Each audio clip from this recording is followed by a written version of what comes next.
Hello everybody, this is General Yanis, and today in Death Card Tactics I'm going to be talking about the Death Card Crusade and the Death Card Crusade strategies. So today I'm going to be looking at Battle Honours. So with no further ado and with tentacles growing out of General Yanis here, let's get started. So today, the 29th of August, as many people have seen, I've been starting to look also into Thousand Suns. This doesn't mean that I will not be looking at Death Card. Of course, the Grandfather Nurgle is still my primary army. I'm just also interested in Thousand Suns and want to look also into this army, but still my main focus, of course, and my primary army is the Death Card. So in the last couple of weeks, I've been playing, starting a campaign all over again in the local game store, and it has been quite fun again to start with power levels and upgrading my little force of Death Guard. So I would like to start talking about rules and some strategies for Death Guard on Crusade. Some Crusade basics understandings and some ambitions. Of course, Crusade is not as tough, let's say, as not as matched play, but you can still have fun with it, and you can still have some ambitions to make some units that you can't do in a matched play. So I will be looking at the Battle Honours, looking at the different ways the units can improve with Battle Traits, Weapon Enhancements, Psychic Fortitudes, Crusade Relics, and Chaos Boons, and then looking at some Death Card units and some example upgrade ideas. Before I start, a big thanks to my patrons for all the support. So let's take a look. So let's start with some Crusade basics.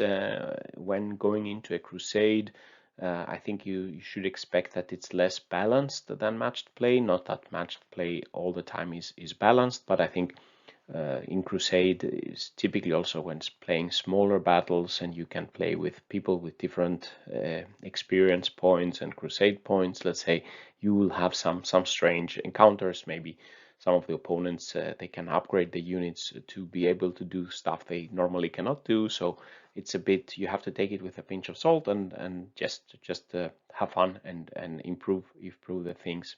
What I think is important for the Crusade and I mean, the reason why I would like to play Crusade, of course, is that the difference is that the units gain experience and new abilities, and they cannot typically get in a normal game. What I've experienced playing Crusade is that the upgrading goes very fast. Even if you win or you lose your battles, you will still be gaining experience points. You will still be upgrading your units. So even if losing, you can actually improve your units. Of course, it's important to create a story. I enjoy writing a small story after my game and then tying it up into a bigger story. Let's say that's quite fun to do. I think it gives you also the possibility to get a special connection with the army and the units because you use the same units and models time by time, and you create some stories and you have some lore around them. Some unit making a crazy save or doing really well in one battle or maybe fleeing on the other battle, and then you create some stories for your units. Also, it's a nice way to start playing smaller battles and trying out some different, let's say, units that you typically don't take. Playing with power level instead of points allows you to basically upgrade weapons for free, take special weapons, and normally you would like to take, for example, Plague Marines with a lot of extra weapons. Maybe they are too expensive for match play, but in Crusade you can do that and you can try out some different combos and things like that. Remember also that named characters and poxwalkers don't gain XP. The poxwalkers are still helpful in the Crusade, but they will not be having this upgrade. And for example, the Typhus would be a nice character for small battles because he's such an all-rounder. Basically, he doesn't upgrade, and yeah, one of the main points for Crusade. I don't think Typhus. Yeah, you will not be upgrading him, so it's basically, for me, it's not a good option for Crusade. So some Crusade ambitions, at least according to my opinion, I think the story, as I've seen, will probably emerge by itself. I think one important thing is to name your units and your characters. If you name them, suddenly It's not like just a Plaguecaster you have there. It's Ilarion the Afflicted, my Plaguecaster. So even if I play a matched game afterwards, I will still remember what he's done in the Crusade, or my 137th infantry unit, the Plague Marines, for example. There I have a more special connection with them. Just by naming them, you enhance the narrativeness of the game. I think it's interesting, as I said, to create some strong, let's say, super units with some nice combos, otherwise not possible. For example, you can give Daemon Engines rerolls. You can take multiple Crusade relics for some characters, creating some beasts in melee. You could make Death Card fast. You can make, for example, suddenly we can affect our charge rolls, which is impossible in a normal game. And I think also, for example, Psychers offer especially good evolution and development here. They can cast more spells, they can deny more spells, they can get more knowledge, and that fits well in the narrative where they are upgrading, they become better, and then the Psychers especially is quite fun to have in the narrative setting. And of course, as I said, trying out some new units, weapons, and combos that you normally don't afford in a matched play, or don't want. Maybe they are not as let's say competitive, but here in the Crusade setting, it's more, let's say, it's more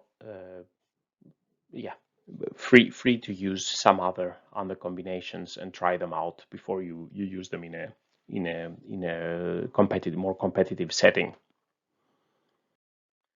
So let's look at the Crusade Battle Honours system. So basically, a unit has experience points. It starts with 0 experience points, and then achieving different ranks. When the unit reaches more than 6 experience points, it gets a blooded rank, and then it gains 1 battle honor.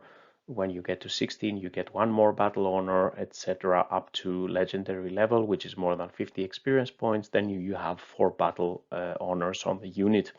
You can have maximum 6 battle honors per unit, and this is because you could get battle honors from different ways by, for example, winning some battles, etc. It can give you some more battle honors, but you can max have 6 battle honors. The battle honors that we have come from the core book, here illustrated in blue. So when you get a battle honor, you can basically choose if you want it to be a battle trait, a weapon enhancement, a psychic fortitude, or a crusade relic. The Death Card book includes some categories also here. So instead of, for example, choosing a battle trait from the core book, you can take a battle trait that is Death Card specific. The same with relics, the Crusade relics. There are Death Card Crusade relics in the book. There are no Death Card weapon enhancement or psychic fortitudes, but we have the Chaos Boon as a special Death Card thing, another type of battle honor. Depending on your rules where you play, you can basically, here there are some tables where you can roll the update or you can select the upgrades. Not for the Chaos Boon, then you have to roll, but for the others, for relics, you can select. For the others, you say you can roll or select. I think it's probably more fun to select. If you roll and you play with a couple of friends and one is unlucky, then it will of course harm them in the game, let's say. So it's probably more even if everybody selects. Everybody could roll as well, but then you might be skewing things up a bit. So I will be looking through the different categories here, trying to explain.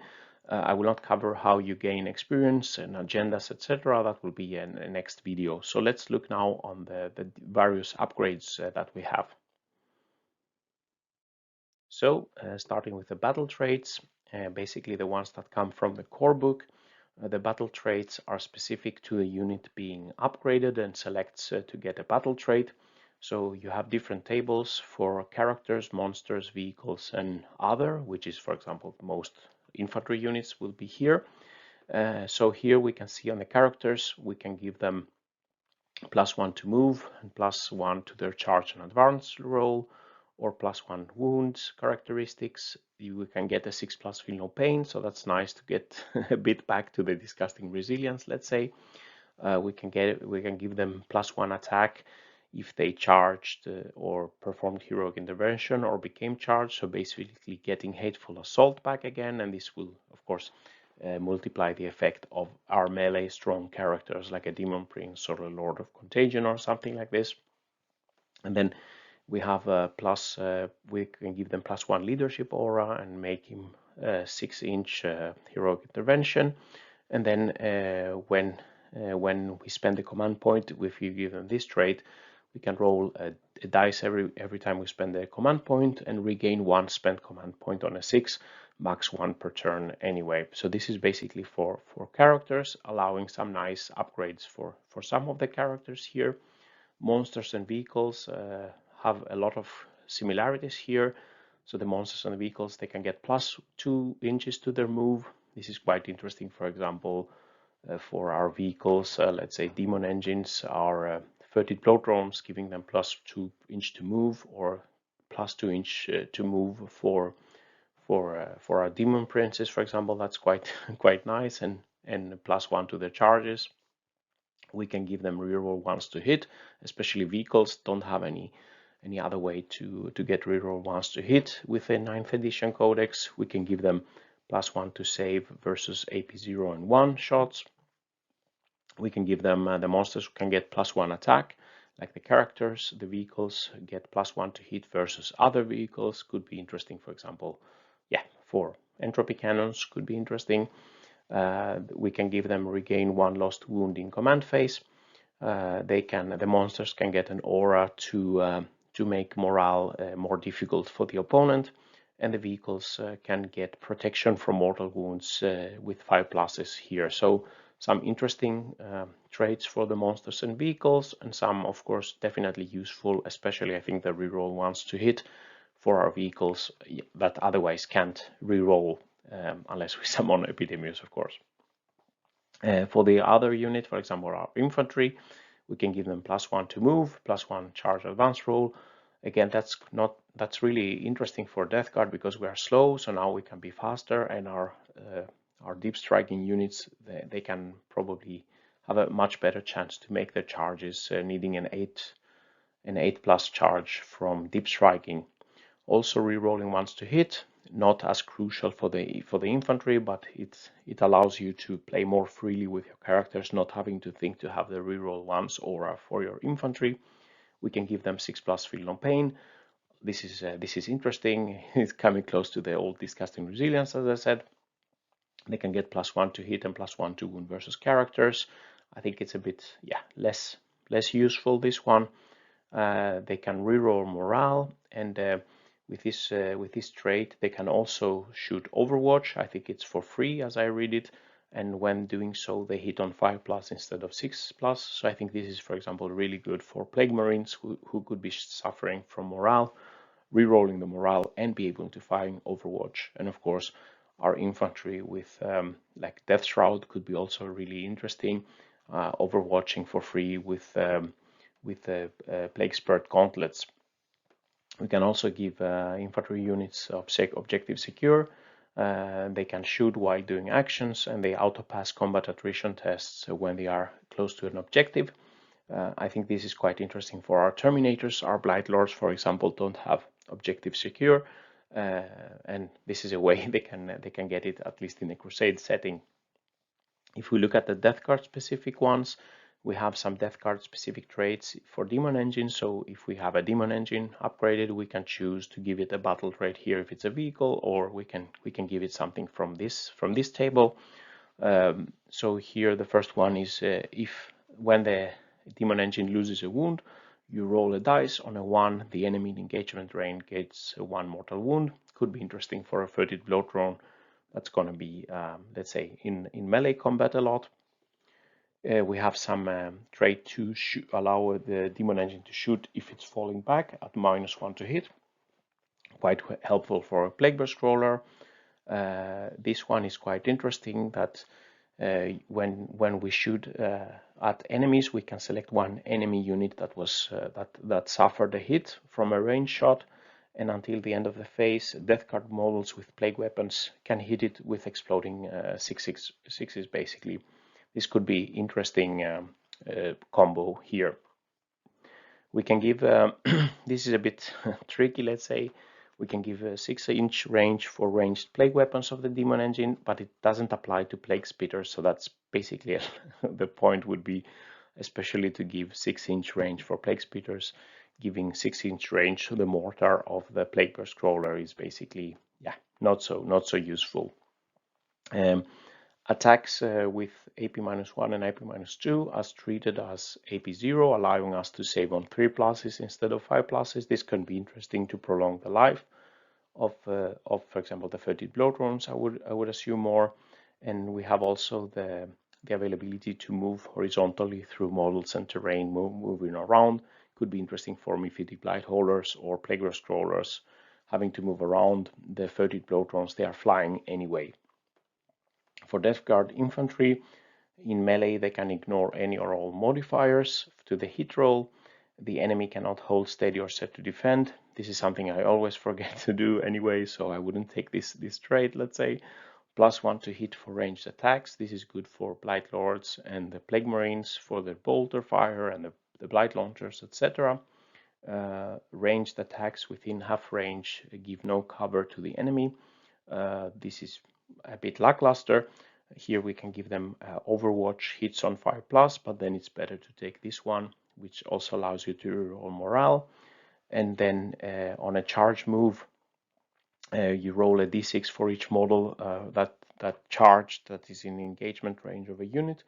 And on a 5+, it gives mortal wounds. This could be interesting for a big unit of Plague Marines, for example.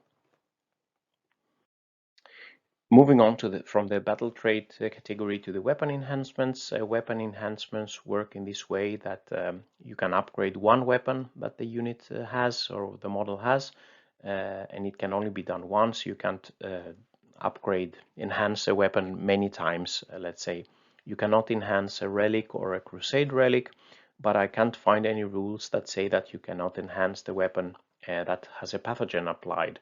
So if you add a pathogen on a weapon, you can add a pathogen with a requisition point to a weapon, and then you can weapon enhance it for some extra nice combos. If you have a character, a vehicle, or a monster, you can select one of the benefits. If it's a ranged weapon, you use this table. If you have a melee weapon, you use this table.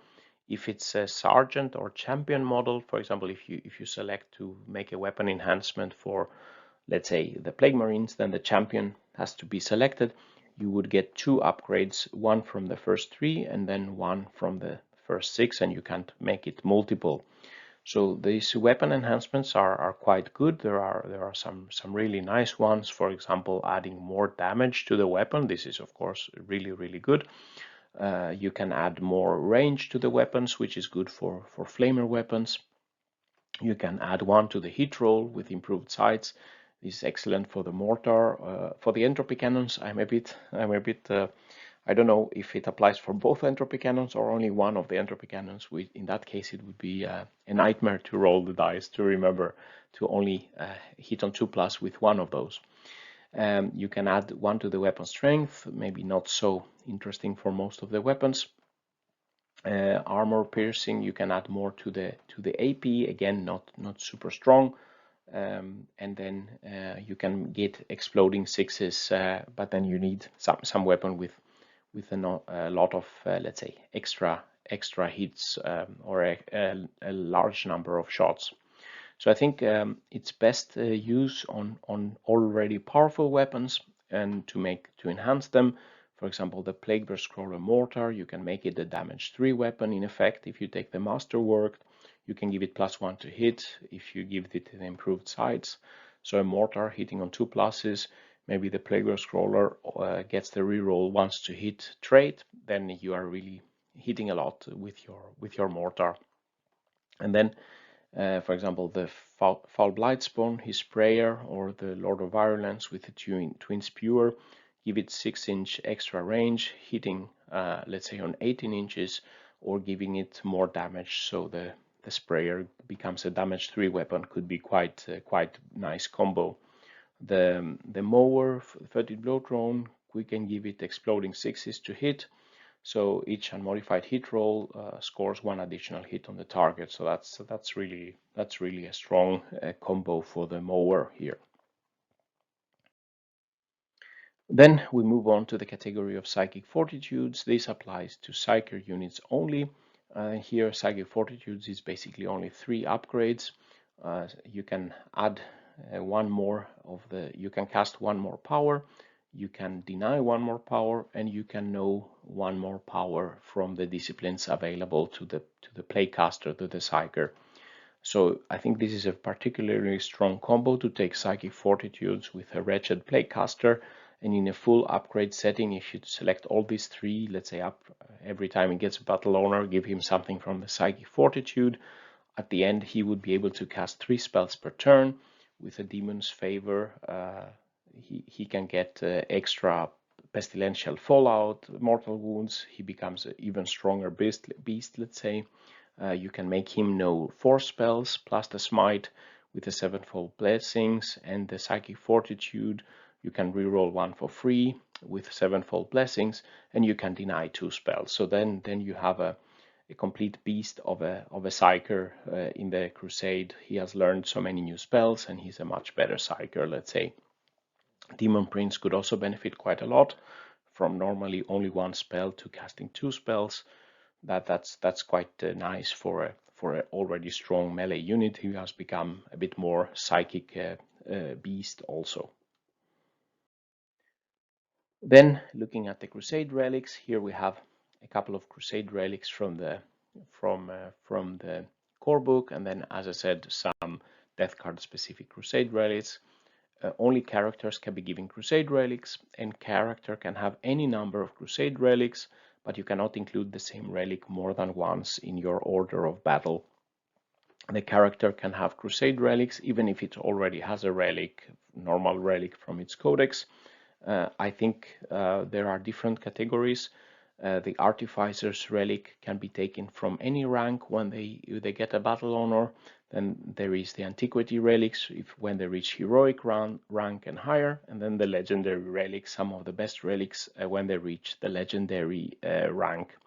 So looking at the Artificer Relics, the Artificer Weapon, one weapon you can select that is not a relic or weapon enhanced weapon. The hit roll on an unmodified 6 adds 1 mortal wound to the damage. This is quite good, for example, for a Demon Prince, his Hellforged Sword, or the Lord of Contagion with the Plague Reaper or the Man Reaper. Makes for a strong combo here. The Artisan Bionics give +1 strength and 5+ feel no pain for infantry, cavalry, and biker. 5+ feel no pain. We're back to our nice discussing resilience. Basically, all our HQ choices would benefit from this. For example, the Demon Prince or Lord of Contagion or Plaguecaster or anything you want to protect. The Conversion Field gives a 4+ Invul save. It gives also 6+ save on the 6+ to save, gives a 1 mortal wound back to a closest enemy unit within engagement range. This is quite good for our Virion and Plaguecaster that don't have any invul saves. We can suddenly make a Plaguecaster be very durable. Our Virion models protecting the Foul Blightspawn, for example, is really strong with this conversion field. The Friendzone Injector allows you to roll advance and charge rolls. You get +1 attack as well if you charged or make heroic intervention. This is really strong for melee strong characters like the Demon Prince and Lord of Contagion. The Laurels of Victory give you 2 command points for the battle, but if the model is killed, you lose the 2 command points. So it's a bit lackluster, I think, this one. If your character dies, you didn't get a super strong benefit. Let's say Mastercrafted Armor gives +1 to the armor save, and on a 6+ you ignore mortal wounds. I think this is quite good on a Demon Prince, bringing him to a 2+ armor save. The Death Card specific Artificer Relics, the Billowing Sensor is a 9-inch aura, and every destroyed Death Card model you can add 2 to the explosive roll, but there are not so many models that explode anyway. Of course, you can make blow drones explode on a 2+ then, but you can also use 1 command point to do so. I wouldn't take this relic above the others that are excellent choices in the normal core book Crusade Relics. The Corrupted Emblem allows you to modify a little bit the virulence adaptation to make your own plague specific sickness, let's say. I will talk about that in the next video. but I don't think it's a very strong relic compared to some of the others here.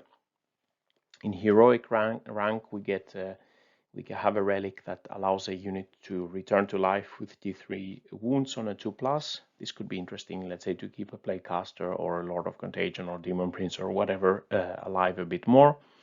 The Blackstone Shard Amulet is strong anti-Psyker because this model that gets this relic cannot be targeted by psychic powers, but it cannot itself cast psychic powers or do psychic actions, so not good for our Psykers. Probably it's good if we are facing Thousand Suns or something like that in Crusade setting. Then we also have the Dark Age Displacer Belt. Instead of moving, you can basically deep strike, teleport strike, and then 9 inch away from an enemy. Could be interesting on a Lord of Contagion or something like this. The Orb of Decay, a Death Card Antiquity relic, is a big grenade basically that affects every enemy unit within 6 inches, giving some mortal wounds, so not so bad. It's quite interesting. And in the legendary relics, some of the best Crusade relics, the Nullfield Disruptor. Invul saves cannot be made versus melee weapons of the bearer, making, for example, a Demon Prince or a Lord of Contagion a really strong threat on the battlefield. The Vortex Grenade, another core book grenade here, one use only, but you can do a lot of mortal wounds to a model and then a lot of fallout mortal wounds for enemy units close to that target. Finally, here we have an interesting death card legendary relic, the Warp Charm of Nurgle. This makes the model count as round 4 for contagions, starting with a 9 inch. I think especially for our Lord of Contagion, who gets additionally +3 inch to the contagion range, this is really strong. Also the Demon Prince, especially the characters that can move quite a bit and come close to the enemy, they can spread the contagion already from round 1, let's say. Finally, the final category is the Chaos Boon, only for Death Guard. This is basically a narrative fluffy roulette. So a bubonic Astartes character, not a demon, can gain a boon instead of another battle honor. A unit, this character can only have maximum 3 Chaos Boons per model. If you reach the 3, then with a requisition point, you can transform this character into Demon Prince for a nice, let's say, story. I personally wouldn't like for example, my Plaguecaster that I built so much to become a Demon Prince, but it could be narratively fun to do so. The problem with this is that you have to roll on this table, you cannot select, and if you roll a duplicate, basically you lost your character to a Chaos Pawn, and that's it. So it's there is some nice buffs here. Probably would be nice to roll once for a character, getting something Nurgly to do. So, for example, 3 inch to the model's move characteristic is really good. More wounds, more attacks, more toughness, etc. But again, if you get a double, if you roll twice, and Murphy is after you, you could be losing your hard-earned strong character to become a simple Chaos Pawn. Finally, looking at some Death Card units and some Battle Honor example builds. For example, a strong Plaguecaster, we could give him a Psychic Fortitude to cast 3 spells per turn. We can give him a Psychic Fortitude to know 4 spells plus Might, plus the Demon Favor Relic. Here we have a very strong Psyker. We can give him a Crusade Relic to give him a 4+ Invul save, and we can give him a trait, +1 move, +1 advance and charge. I found it quite helpful that he can move and advance further to reach the opponents with his strong psychic powers, and of course we can always give him a Chaos Boon. The Plagueburst Crawler with Entropy Cannons and Slugger. I think the core trait to reroll once is really strong. Shooting even when falling back with the Death Guard trait, and then a weapon enhancement on the mortar, for example, +1 damage or +1 to hit, is really a strong build, and there are some other traits we can take. On the Furtive Bloatron with the mower, we can give him the weapon enhancement to get exploding 6s. We can give it reroll once. We can give it 2 plus 2-inch more move and +1 to the advance and charge roll, becoming really a threat. And then, for example, for durability, treating attacks with AP -1 and AP -2 as AP 0. And then the Demon Prince with a Hellforged sword. Here, I think it's a good idea to give him a Crusade Relic, the Friendzone Injector, re-rolling the charge rolls and giving him more attacks if he charged. To give him the core trait to add the movement. Basically, you get the wings for free with his core trait. If you add the wings, he can move 12 inches, giving +1 inch also to advance and charge rolls. Reroll once to hit. He doesn't normally have that. +1 weapon damage with the sword could be interesting. And we can give him a Psychic Fortitude to cast 2 spells per turn. The Lord of Contagion, a very strong melee model. We can give him a +1 attack, for example, the Friendzone Relic we just discussed before, or the trait for the character, the Battle Trait. We can give him the Battle Trait to make him faster and giving advantages to his charge rolls. And when he reaches a legendary rank, of course, I think it's really strong to give him the Charmer of Nurgle, where he starts at the 9-inch contagion range, but you need 50 experience points to reach that level, let's say. Blightlord Terminators could be interesting to give them the Objective Secure trait. Again, something they lack in the, let's say, that's something that would be really strong in the matched play. +1 to hit in the range, so hitting everything on 2 pluses when they are shooting with their combi bolters, for example. Rerolling once to hit. And then, for example, 6+ Feel No Pain to improve even more their very high durability. Deathshroud Terminators, definitely give them the +1 move and +1 to their advanced charge rolls. Reroll once to hit for the melee. Give them the ability to fire Overwatch and reroll morals. Firing Overwatch with the gauntlets, I think, is good. And of course, Feel No Pain would definitely help. Plague Marines, reroll once to hit, +1 to hit, reroll morale, 6+ Feel No Pain. And there are a lot of other builds and a lot of other ideas you can do to develop your Crusade units.